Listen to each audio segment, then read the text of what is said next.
saat ini saya sedang berada di jantungnya kota Bogor, tepatnya di Pulau Gelis. Tempatnya unik banget dan pastinya menyimpan banyak sekali sejarah. Dan tempat ini juga menjadi tempat berbagai macam budaya dan agama yang hidup berdampingan. Selain itu juga terdapat kelenteng tertua di Bogor. Penasaran kan?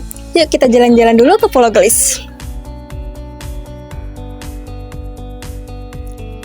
Di tengah gemuruh Sungai Ciliwung, tersembunyi sebuah pulau kecil yang menyimpan jejak sejarah panjang dan keberagaman budaya. Inilah Pulau Gelis, sebuah daratan seluas 3,5 hektar yang terletak di pusat kota Bogor. Pulau Gelis bukan sekedar pulau biasa. Secara historis, tempat ini pernah menjadi kawasan peristirahatan keluarga kerajaan Pajajaran pada abad ke-15, yang dikenal dengan nama Parakan Baranang Siang. Namun, setelah keruntuhan kerajaan pada abad ke-16, Pulau Gelis sempat tak berpenghuni hingga ditemukan kembali oleh ekspedisi Belanda pada tahun 1703. Di tengah pulau ini berdiri sebuah bangunan bersejarah, yaitu Kelenteng Pankobio. Tapi sebelum itu, yuk kita cari tahu sejarahnya dari RT setempat. Bangke, karena tempat pembuangan mayat-mayat waktu zaman Belanda ya. Karena untuk mengharumkan daripada rawa bangke, maka diganti jadi Pulau Gelis. Pulau Gelis, Pulau Indah sebenarnya mah.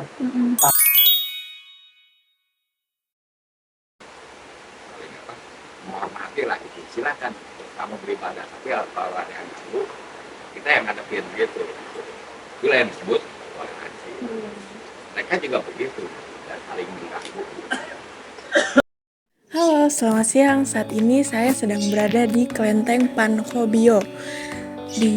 Tepatnya berada di Kelurahan Babakan Pasar, Kecamatan Bogor Tengah, dan kelenteng ini merupakan salah satu kelenteng yang tertua di Bogor. Berdasarkan catatan sejarah, Kelenteng Pankobio ini dulunya merupakan salah satu spot favorit tempat peristirahatan Raja Pajajaran. Yuk kita telusuri lebih lanjut tentang kelenteng ini. Di tengah Pulau Gelis berdiri sebuah bangunan bersejarah Kelenteng Pankobio atau dikenal juga sebagai Vihara Mahabrahma. Diperkirakan dibangun pada abad ke-16 hingga ke-18, kelenteng ini menjadi saksi bisu perjalanan waktu dan keberagaman masyarakat Pulau Gelis. Kelenteng Pankobio bukan hanya tempat ibadah umat Tao, Konghucu, dan Buddha. Uniknya, kelenteng ini juga menjadi ruang toleransi di mana umat Muslim turut menggunakan tempat ini untuk beribadah dan menggelar pengajian rutin. Harmoni dan kerukunan hidup berdampingan menjadi nafas kehidupan warga Pulau Gelis. Nama Pankobio berasal dari dewa Panko di kelenteng ini, menjadikannya sebagai tempat ibadah yang kaya akan keagamaan dan budaya. Saat memasuki kelenteng, pengunjung akan disambut dengan altar yang menghadap pintu utama, di mana patung dewa Panko yang tertinggi dihormati. Bangunan seluas 400 meter persegi ini dihiasi dengan berbagai ornamen budaya seperti arca kura-kura yang melambangkan ketekunan, patung harimau hitam dan putih yang melambangkan kegagahan, serta patung-patung yang berkaitan dengan sejarah kerajaan Pajajaran. Dan di dalam kelenteng Pankobio ini juga terdapat musola kecil di dalamnya yang melambangkan bahwa toleransi di sini sangat-sangat terasa. Selain itu, kelenteng Pankobio juga memiliki petilasan dari tokoh-tokoh penting dalam sejarah, seperti Raja Surya Kencana dan Mbah Sake, serta beberapa anggota kerajaan Pajajaran.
Kalau untuk berdirinya kelenteng Panko itu kita tidak secara jelas kapan berdirinya, karena terus terang berdasarkan sejarah daripada Kota Bogor, Kampung Pulau Gelis ini ditemukan pada tahun 1703 atau 1703 sampai 1704. Itu ada tim ekspedisi dari Belanda yang ketiga yang dipimpin oleh Abraham van Riebeeck. Ya. Itu ditemukan tempat ini, Kampung Pulau Gelis ini sudah ada penduduknya dan sudah ada kelentengnya. Jadi kalau kita menilik sejarah daripada Kota Bogor ini ke belakang, bahwa Kampung Pulau Gelis ini dahulunya adalah tempat peristirahatan, salah satu tempat peristirahatan keluarga Raja Pajajaran. Nah ini kalau misalnya menanyakan tentang berdirinya kelenteng ini, ya kita harus ada backgroundnya gitu ya. Jadi dengan adanya background ini kita bisa mengetahui. Nah jadi kita kembali lagi ke tahun yang sebelumnya itu. Ketika tahun 1482 hingga 1579 Kerajaan Pajajaran berdiri di Kota Bogor khususnya. Nah itu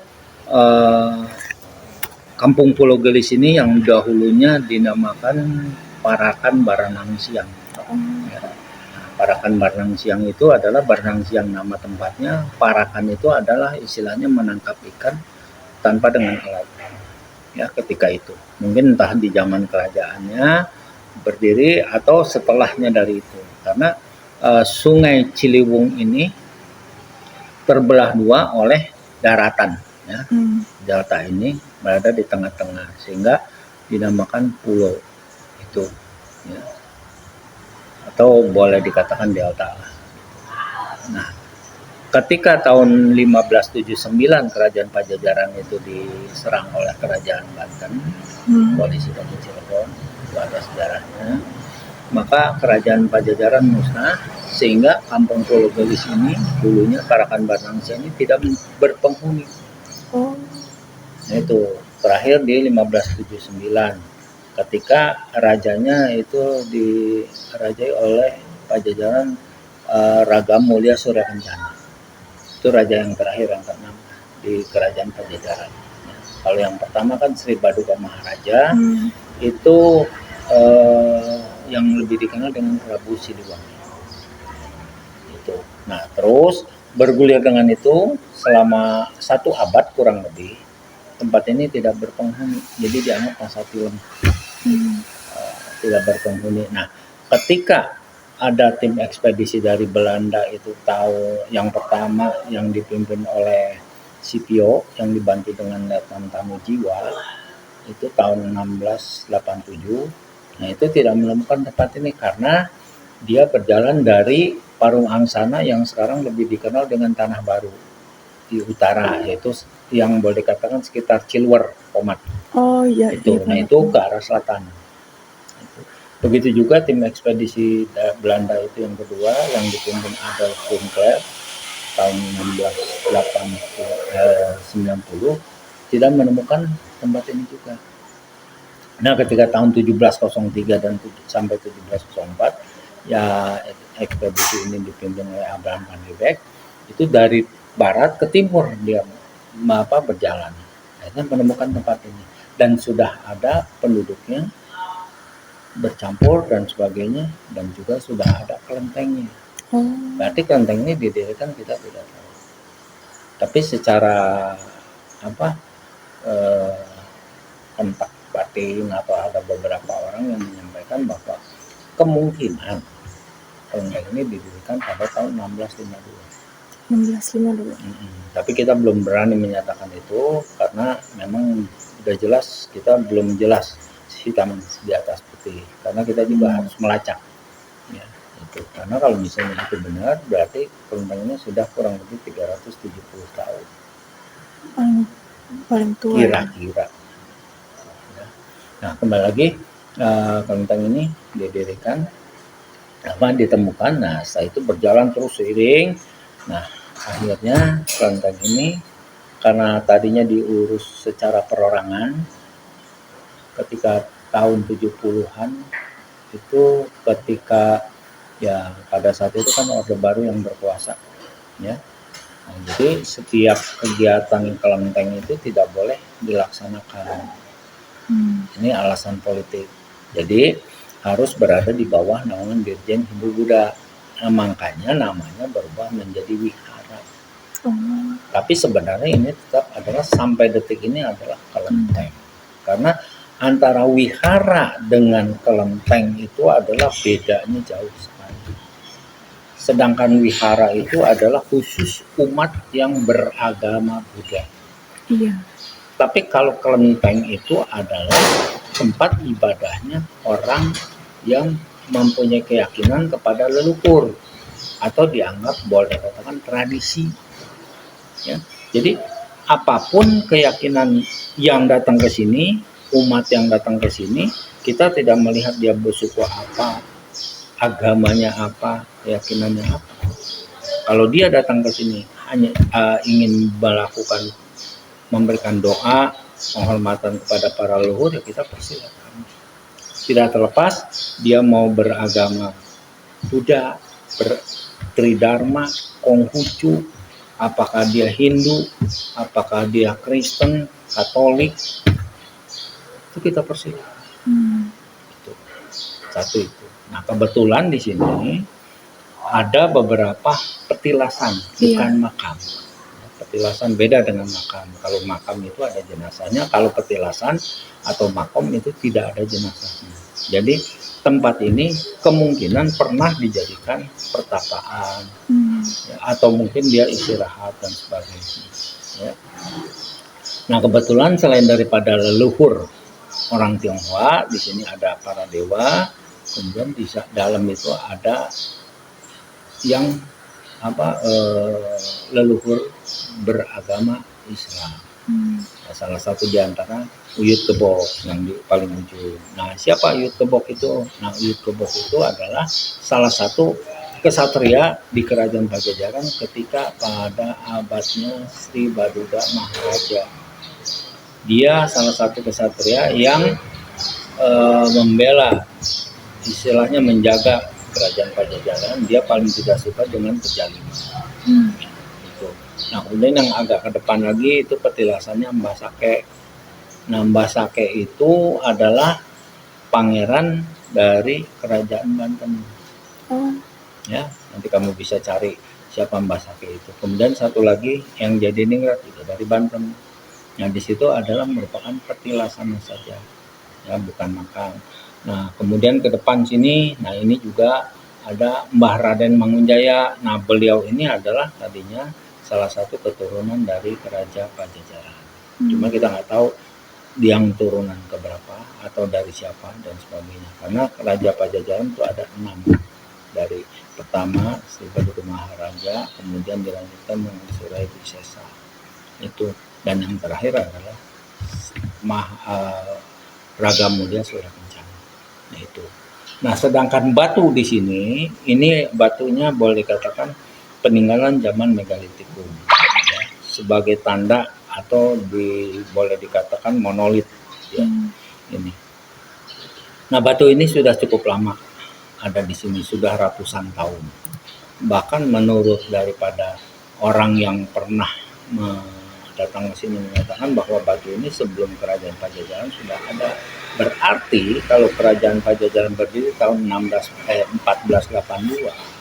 Nah, berarti dihitung dari sini aja udah 600 tahun batunya. Dan batu ini juga memang bagi yang meyakini bisa juga ada manfaatnya. Kadangkala orang duduk bersandar situ, ya, dia mempunyai kelebihan. Kemungkinan ada energi yang menghisap energi negatifnya dari tubuh manusia. Nah, bagi yang meyakini dan meyakinkan, karena ada beberapa orang yang enak ya katanya di sini, mungkin dia kecapean atau apa. Kita berbicara dengan logika. Jadi saya nggak mau mengarahkan Anda kepada hal-hal yang mistis. Karena di sini juga memang kalau kita mistis kan ya pasti ada. Cuman kita berbicara secara ritual yang logis. Iya. Gitu. Nah, samping itu batu ini juga katanya membesar. Karena dulu tidak sebesar ini, tapi saya sudah 15 tahun di sini, batunya masih sebesar itu aja.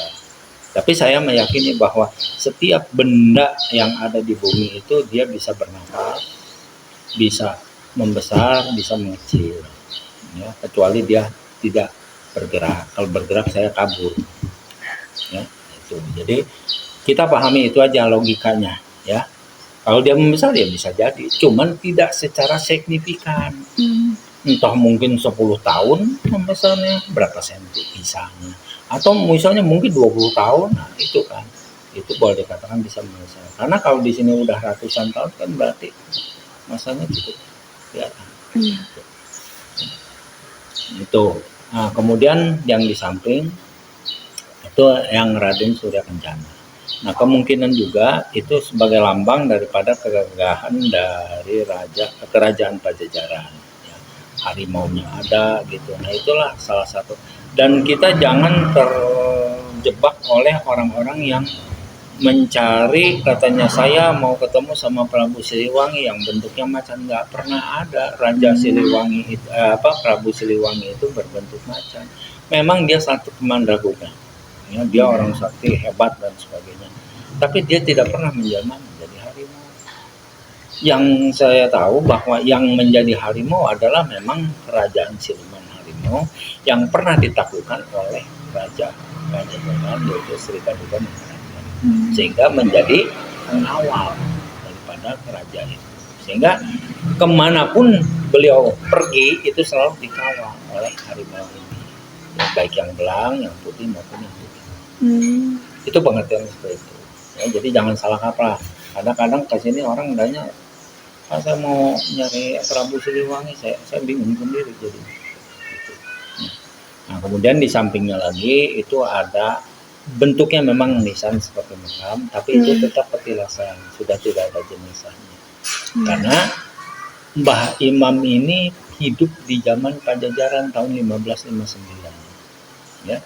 Nah, itu beliau itu salah satu guru ngaji atau guru silat yang senang mengajarin silat dan ngaji kepada anak-anak. Dulunya itu makamnya di pintu tol sekarang. Itu hutan belantara, pintu tol Bogor itu, daerah situ hutan belantara. Nah, sekarang karena sudah dibongkar, ya itu akhirnya dipindahkan ke sini. Nah, di sini kurang nyaman, akhirnya kita pindahkan ke samping. Gitu. Nah, itu kurang lebih seperti itu. Nah, sekarang kenapa kelenteng ini menjadi terkenal keluar? Karena mungkin di tempat lain itu tidak pernah ada. Di dalam satu hubungan, kelenteng ini mengadakan satu ritual, di antaranya selain daripada setiap malam Jumat ada pengajian, ya, anak-anak sini yang sering mengaji di sana dalam bentuk kemasan tawasulan. Nah, kemudian juga kita setiap bulan Maulud itu mengadakan sedekah Maulud. Dan cukup lumayan ramai, warga pun ya antusias mengikuti kegiatan itu. Nah, disitulah mungkin adanya toleran, keberagaman, ya, cuman ya istilahnya pada saling mengerti, memahami dan menghormati. Selain daripada di sini kita pengurusnya interaksi dengan warga juga, nah, warga sendiri juga memberikan dukungan. Itu. Nah, makanya jadi kita punya prinsip bahwa perbedaan itu jangan kita samakan, nggak akan sama. Tapi kalau dicampur adukan juga nggak benar, salah. Ya, tapi kalau disatukan, maka itu akan terasa. Ya. Jadi di sini kita selain yang berkeyakinan agama Buddha, kemudian Kristen, Katolik dan sebagainya, kita persilakan untuk mereka melakukan ibadah. Itu sesuai dengan keyakinannya. Kita tidak pernah mengintervensi keyakinan mereka. Seperti itu.